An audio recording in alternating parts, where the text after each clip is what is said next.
मोठ्या संख्येने माता भगिनी त्या ठिकाणी उभ्या आहेत, प्रतीक्षा करत आहेत.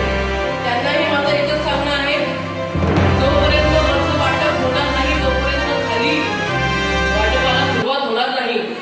त्यामुळे खालच्यांनी सुद्धा लाईनीने त्या ठिकाणी बसायचं आहे.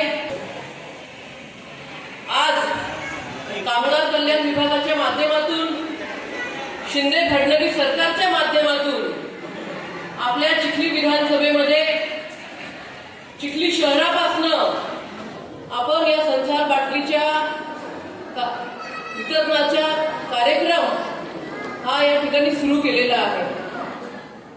3 दिवसा पहिले भारतीय जनता पार्टीची आमची बैठक झाली.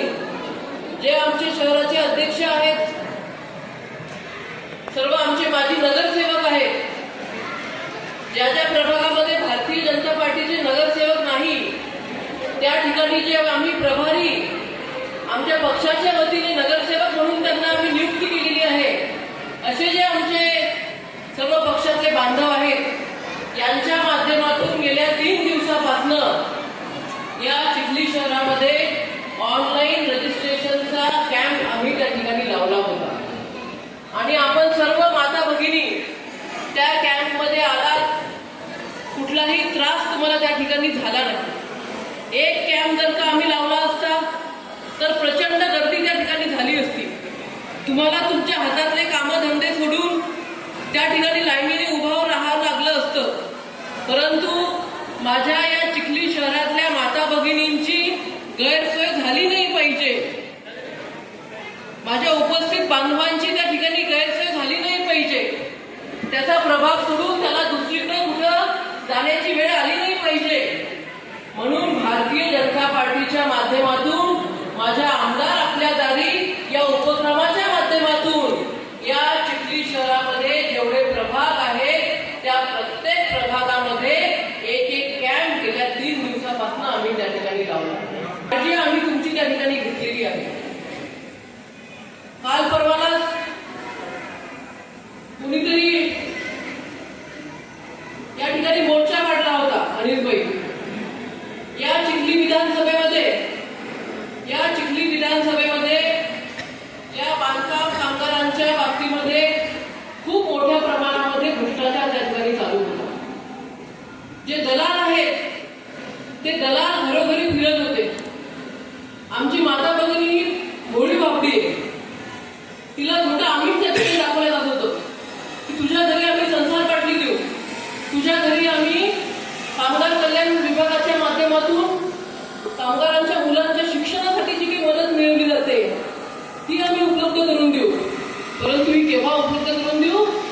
50% रक्कम तुम्ही आम्हाला द्या, त्याच्यानंतरच हा लाभ आम्ही तुम्हाला उपलब्ध करून देऊ. मी आज या ठिकाणी खात्रीने सांगते, 50% तर सोडा, परंतु 5 पैसे सुद्धा या कामगार कल्याणाच्या माध्यमातून त्या ठिकाणी कुठल्याही दलालाला मिळू द्यायचे नाही. आणि त्याच्यामुळे ही योजना आपण याच्यासाठी थोडी थांबवून ठेवली होती. आम्हाला की गावागावामध्ये संप चालू आहेत ग्रामसेवकांचे. चिखली नगरपालिकेमध्ये सुद्धा त्या ठिकाणी शिक्का मिळत नव्हता. त्यामुळं आपल्याला काही काळासाठी वाट पाहावी लागली. ती वाट का पाहावी लागली? आपल्या कॅम्पच्या माध्यमातूनच ज्या कंपनीला शासनाने कॉन्ट्रॅक्ट दिलेला आहे या संसार बाटलीचा, त्या कॉन्ट्रॅक्टरचे सही शिक्के त्या ठिकाणी ग्राह्य धरले जातात.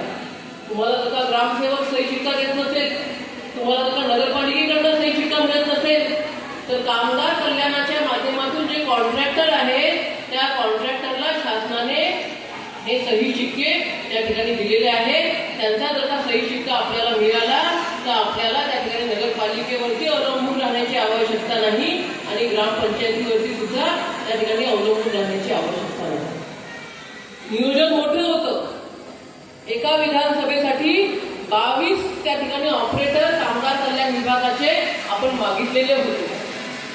मी आता गेल्या आठवड्यामध्ये पीक विम्याच्या बैठकीच्या संदर्भात कृषी मंत्र्यांना भेटले आणि त्याच वेळेला खाडे साहेबांना सुद्धा मी भेटले.